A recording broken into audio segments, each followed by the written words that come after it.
खुलुमबाय बे बड'लेण्ड इंखं टेलिभिजन दिनैनि रादाबखौ फरायदों आं प्रणय दैमारि। दिनैनि गाहाय रादाबाव दङ कभिडनि नेमखान्थि मानिना बर' थुनलाइ आफादा 10 मेआव बर' बिजों सान फालिदों। 21 मेनिफ्राय आसाम बिधान सभानि जथुम। आसामावबो शुक्रबारनिफ्राय इन्टार डिस्ट्रिक्ट थांलाय फैलाय बन्द। एमएलए जादव स्वर्गियारिया क्वारेन्टाइनमेन्ट जनाव थांना रायजो राजाफोरखौ खौरां लाहैदों। एचएस जोबथा थाखोनि फरायसाफोरनो 10 साननि गेजेरावनो बेसेन नाङै फरा बिजाब रानगोन। चिराङाव जिनाहारि खालामजानाय हिन्जावसाया गावखौ फोथैदों। समबारखालि सानसेनि गेजेरावनो सा 99 करोना बेरामिनि जिउ खहा। भारतआ कभिड-19 नि नैथि दोहौआव सा 269 डक्टरफोर खोमानांबाय। पद्मश्री डक्टर के आगरवालाया करोना बेरामिखौ जोथोन लानानै गावबो करोनाजों रुंसारि जादों। कम्पानियाव खामानि मावग्रा आइजोजों सोमोन्दो लाखिनायनि थाखाय बिल गेट्सआ माइक्रसफ्ट नागारदोंमोन। बावैसो बिसिखौबो डाइभर्स खालामबाय। सुशील कुमारआ दासिमबो उदां, जामिननि थाखाय र'हिणी कर्टआव थांदों। नर्थ करियाया फिफा वर्ल्ड काप फुटबल क्वालिफायार्सनिफ्राय उइथड्र खालामबाय। आमेरिकानि देंखोगिरि निक जनासआ जोखोम, देहा फाहामसालियाव थिसननाय जाबाय। नितेश तिवारीनि रामायणआव महेश बाबू, ऋतिक रोशननि अनगायै दीपिका पादुकण आरो करिना कापुर खानखौ नुनो हागौ। दानिया आबुं रादाब।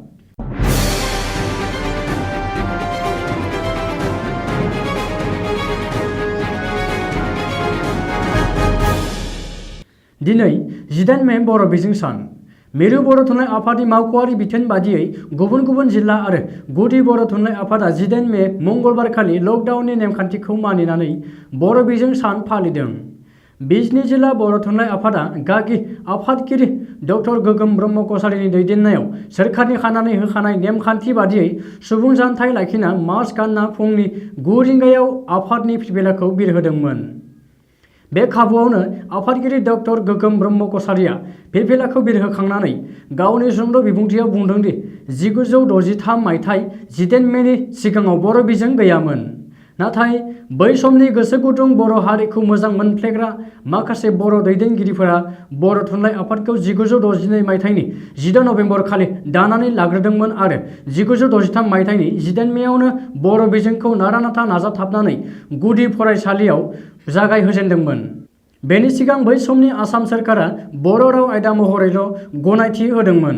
थांनाय बै समाव बर' थुनलाइ आफादा गुदि फरायसालिफोराव बर' बिजोंखौ गायसंजेनदोंमोन आरो बेबादिनो गोनांथि बादियै फारियै गेजेर गोजौ फरायसालिमा, मुलुगसोलोंसालियाव थिसननो हाबोदों।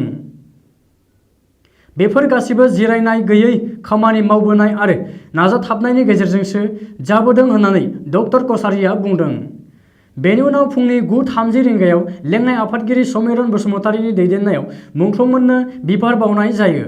बे हाबाफारियाव जिल्ला थुनलाइ आफादनि गासै सा 10 गुबुन गुबुन बिबानगिरिफोराल' बाहागो लायो।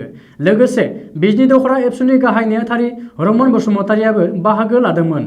मख'नो गोनांदि दिनै बर' बिजों सानखौ लोब्बा लानानै बर' थुनलाइ आफादजों लोगोसे एबसु आरो बर'नि गुबुन गुबुन माहारियारि आफादफोरा गाहाम हामलायथि बावहरदों।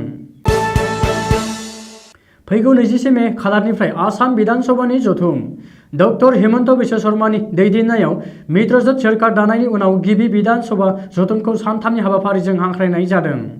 सावस्रि बिफाना फोसावनाय कभिडनि प्रट'कल आरो नेमखान्थिखौ मानिनानै 21, 22 आरो 23 मे खालारखालि सानथामनि हाबाफारि लानानै गिबि बिधान सभा जथुमखौ खुंनो थि खालामदों। मख'नो गोनांदि बिधान सभानि गिबि जथुमावनो बिसायख'थियाव देरहालांनाय गासैबो एमएलएफोरखौ समायखिरा लाहोनाय जागोन। ओरैहाय डक्टर हिमन्त बिश्व शर्मानि केबिनेट मन्थ्रिफोरा समायखिरा लायाब्लाबो आरोबाव सानैसो मन्थ्रिफोरनि मासिया लांदां जानानै दङ। बेनि अनगायैबो बिधान सभानि बुंथिगिरि आरो लेङाइ बुंथिगिरिखौ दासिमबो थि खालामाखै। कंग्रेस दैदेननाय महाजोथआबो हेंथा दोलोनि दैदेनगिरिखौ दासिमबो थि खालामनो हायाखै। नाथाय गिबि बिधान सभा जथुमाव बेयो गासैबो थि जागोन। आसामाव बे समाव मिनि लकडाउन सोलिगासिनो दङ। नाथाय फैगौ शुक्रबारनिफ्राय मोनसे जिल्लानिफ्राय गुबुन मोनसे जिल्लायाव थांलाय फैलाय खालामनायाबो बन्द जागोन। बेनि सायाव रायजो सोरखारा थाबैनो कभिडनि गोदान एसअपि लाबोगोन आरो इन्टार डिस्ट्रिक्ट थांलाय फैलाय खालामनायखौ होबथागोन। बे बाथ्राखौ खौरांगिरिनि सिगाङाव फोरमायदों गिबि मन्थ्रि डक्टर हिमन्त बिश्व शर्माया। मख'नो गोनांदि रायजोआव करोना भाइरासनि गाग्लोबनाया गिख्रंथावसिनै बांनायनि सायाव बांनायखौ नोजोर होना आरो करोना गाग्लोबनाय जिनज्रिखौ सिफायनो थाखाय रायजो सोरखारा बे बिथांखिखौ लादों। अदेबानि आसामाव करोना भाइरासनि सन्देरनाया बेबादिनो थाबाय थायोब्ला आरो थासारिया मोजाङाव फैयाब्ला थाबैनो इन्टार डिस्ट्रिक्ट थांलाय फैलाय खालामनायखौ बन्द खालामनाय जागोन होननानै सिगाङावनो इसारा होदोंमोन सावस्रि मन्थ्रि केशव महन्तआ। भारतनाङैनो करोना भाइरासनि साग्लोबनाया सानसेनि उनाव सानसे बारानिफ्राय बारा जाबोगासिनो दङ।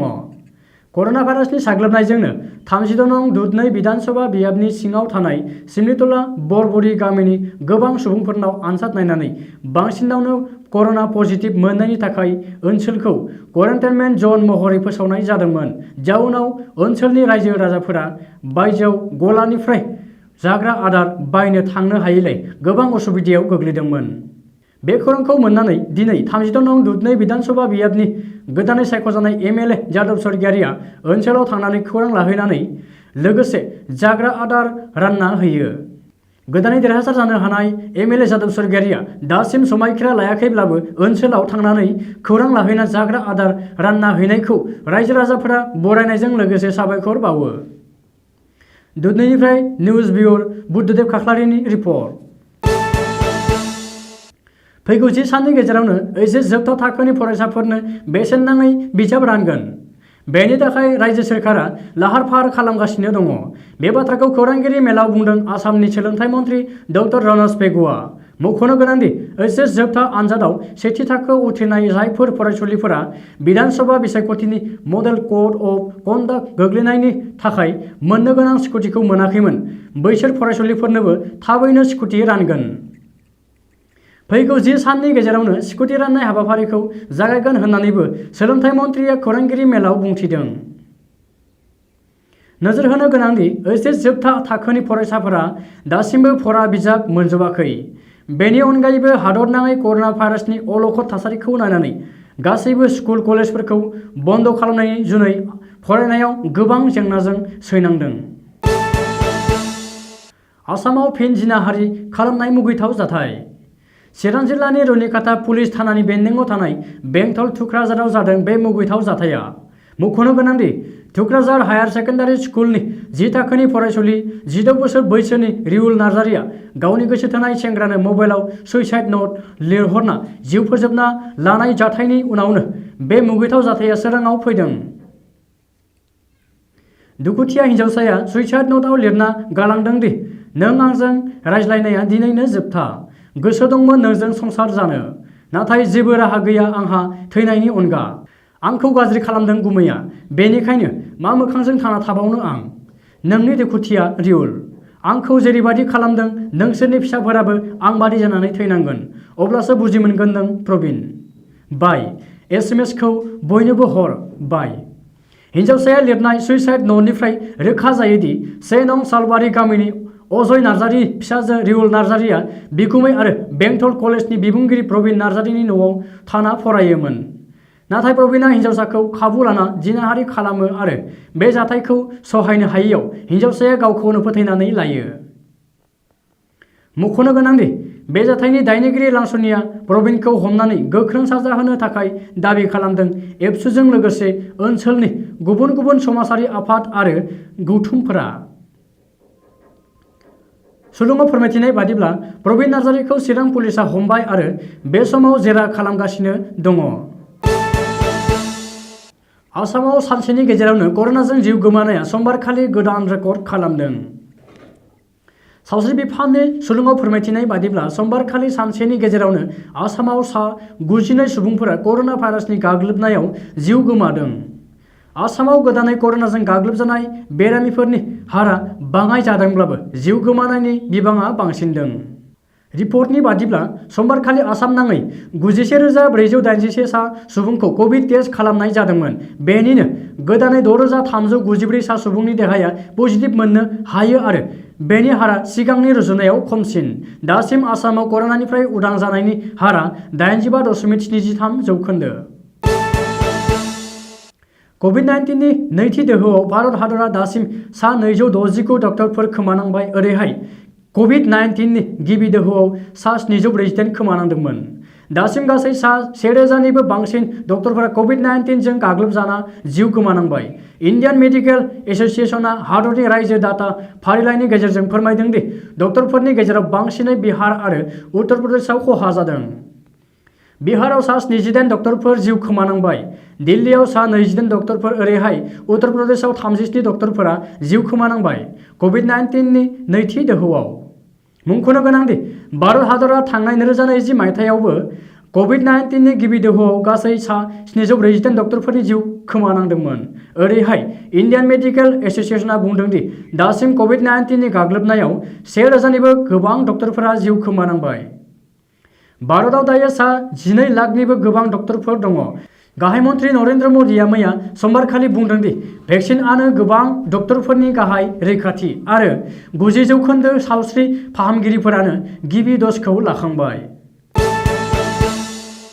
दिल्लीनि मुंदांखा देहा फाहामगिरि पद्मश्री डक्टर के आगरवालाया मैया 17 मे 2021 समबारखालि फुंनि 11:30 रिंगायाव कर'ना बेरामजों गाग्लोबजानानै रुंसारि जादों। मख'नो गोनांदि थैनायनि सिगां डक्टर आगरवालाया कर'ना बेरामिफोरखौनो जोथोन लादोंमोन आरो बयखौबो सांग्रांथि होबोबाय थादोंमोन। सासे देहा फाहामगिरि महरै डक्टर आगरवालाया गावनि गासै बिबानखौनो धोरोम बादियै मावबोदोंमोन आरो बेखायनो भारत सोरखारा डक्टर के आगरवालानो पद्मश्री बान्थाबो होदोंमोन।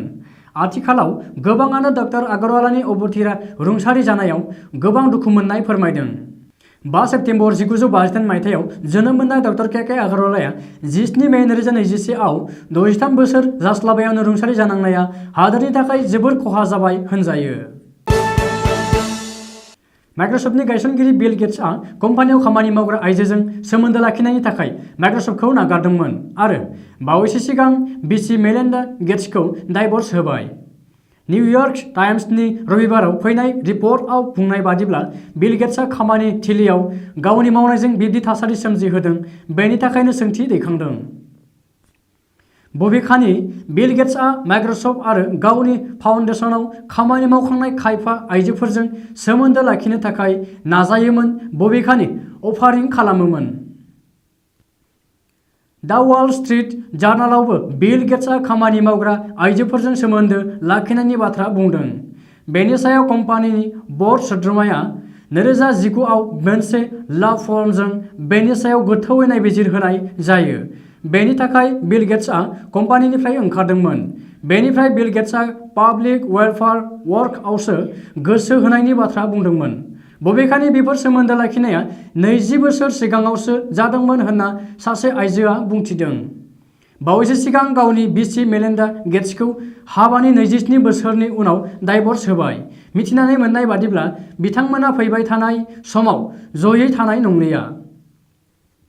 बबेखानि सानैबो बिल आरो मेलिन्डा फाउन्डेशननि थाखाय जयै खामानि मावगोन। कमलागिरि सागर धनखड़नि मार्डारनि गाहाय दायनिगिरि अलिम्पियान सुशील कुमारआ ग्रेप्तारनिफ्राय बारग'नो थाखाय दिल्लीनि रहिमनि कर्टसिम सौहैबाय। सुशील कुमारआ गावनि उखिलनि जोहै रहिमनि कर्टआव गिबि जामिननि थाखाय आर'जलाइ गथायो। मोनसे गोगो सुलुंनिफ्राय मिथिनाय बादिब्ला मंगलबार खालि रहिमनि कर्टआ फुंबिलिनि 10:30 समाव कमलागिरि सुशील कुमारनि गिबि जामिनलाइखौ आर'जलाइनि गेजेरजों फोसावगोन होननानै फोरमायदों। मुंख'नो गोनांदि थांनाय 4 मे खालारखालि मोनाबिलियाव मोनसे जाथायाव नांज्लायनानै हारियाना रोहतकनि थागिरि कमलागिरि सागर धनखड़खौ दिल्लीनि छत्रसाल स्टेडियामाव जिउ फोजोबनानै दोनलाङो। जेब्लासिम जाथायनि जाहोना सोराङाव फैयाखैमोन, सुशील कुमारआ बे जाथायनि उननिफ्रायनो खारखोमानानै दङ। सुलुंनिफ्राय मिथिनानै मोननाय बादिब्ला सुशील कुमारआ उत्तराखन्डनि हरिद्वाराव गंसे आश्रमाव आश्रय लाहैदोंमोन आरो बेजों लोगोसेनो बिथांनि खाथि सोमोन्दो थानाय लोगोफोराबो दिल्ली पुलिसनिफ्राय खारखोमागासिनो दङ। पुलिसा बेखौबो सन्देह खालामगासिनो दि सुशील कुमारा हरिद्वारावनो एरसोनानै दङ। बबेखानि दिल्ली पुलिसा दायो सुशील कुमारखौ हमनाय एबा गिरफ्तारनि थाखाय 1 लाख रां बान्था फोसावदों आरो सुशीलनि अनगायैबो बिथांनि सोमोन्दो गोनां लोगो अजयनि गिरफ्तारनि थाखायबो 50,000 रां बान्था फोसावदों। दिल्ली पुलिसनि बादियैब्ला खमलायगिरि सागरनि मार्डारनि जाथायाव सुशील कुमारजों लोगोसे गासै 9 दायनिगिरिफोरा खारखोमाना दङ। मख'नो गोनांदि बे बान्था फोसावनायखौ दायनिगिरिनि फारसे सुरात हाग्रानो होनाय जागोन। मैया थामहिनबा 16 मे रबिबारखालि एशियान फुटबल कन्फेडारेशनआ नर्थ करिया एशियान क्वालिफायार्स 2022 मायथाइनि फिफा वर्ल्ड काप आरो 2023 मायथाइनि एएफसी एशियान कापनिफ्राय उइथड्र खालामबाय होननानै रोखायै फोरमायदों। मख'नो गोनांदि नर्थ करियाया मोनबा मेचनि उनाव ग्रुप एच आव रेंक 4 लानानै मोनसेल' पइन्ट्सआव उन जाना ग्रुप लिडार तुर्कमेनिस्ताननि उन जाना थानाङो। ग्रुपआव खोलाहा करिया, लेबानन आरो श्रीलंकाबो दङ। ग्रुपनि आद्रा गेलेनो गोनां मेचखौ खोलाहा करियानि मिरुनि फोसावनाय बादियै जुन दानाव गेलेगोन। मुंख'नो गोनांदि नर्थ करियाया कभिड-19 नि गिख्रंथाव थासारिखौ नायनानै फैबाय थानाय जुलाइ-आगस्त दानाव जानो गोनां टकिय' अलिम्पिक्स गेम्सआवबो बाहागो लाया होननानै बुंदों। आमेरिकानि देंखोगिरि, मेथाइ लिरगिरि, actor, record producer, actress Priyanka च'प्रानि फिसाय निक जनासआ जोखोम जानानै देहा फाहामसालियाव दङ। बलिउड हांगामानि फोरमायनाय बादिब्ला निक जनासआ शुटिंनि समाव जोखोम जादों। बेनि थाखाय 15 मेआव देहा फाहामसालियाव थिसननो गोनां जायो। बबेखानि माबोरै जोखोम जानाय आरो मा प्रजेक्टनि थाखाय खामानि मावदोंमोन बेखौ सुलुङाव फोरमायनाय जायाखै। बे समाव खायफा रिपर्टनि बादिब्ला निक जनासआ गावनि न'आव फैफिनबाय। मख'नो गोनांदि निक जनासनि बिब्दि थासारि समावबो बिसि प्रियंका च'प्राया हेफाजाब होनो हायाखै, मानोना प्रियंकाया गावनि प्रजेक्टनि थाखाय लन्दनावसो दंहैयोमोन। दांगाल फिल्मनि डाइरेक्टर नितेश तिवारीआ गावनि फैनो गोनां फिल्म रामायणखौ लानानै सावरायगासिनो। मिन्थिनानै मोननाय बादिब्ला रामायण फिल्मआव साउथ एक्टर महेश बाबुखौ रामनि आखुआव नुनो मोनगोन आरो बलिउड एक्टर ऋतिक रोशनखौ रावणनि आखुआव नुनो मोनगोन। रिपर्टनि फोरमायनाय बादिब्ला सीतानि आखुआव दीपिका पादुकण आरो करिना कापुर खाननि मुङाव सावरायजागासिनो। बेखौबो फोरमायदों दि रामायणआव दीपिका एबा करिनाया जुदि फिल्मखौ खालामनो राजि जायो अब्ला बयनिख्रुइबो बांसिन फिस लानाय एक्ट्रेस जानो हागौ, मानोना बे फिल्मखौ गोबां बाजेटआव दिहुननाय जागोन होनना बुंदों। बबेखानि दासिमबो बेनि सायाव जेबो अफिसियेलि फोरमायनाय जायाखै। दिनैनि रादाबा एसेनोसै। गोजोन्थों।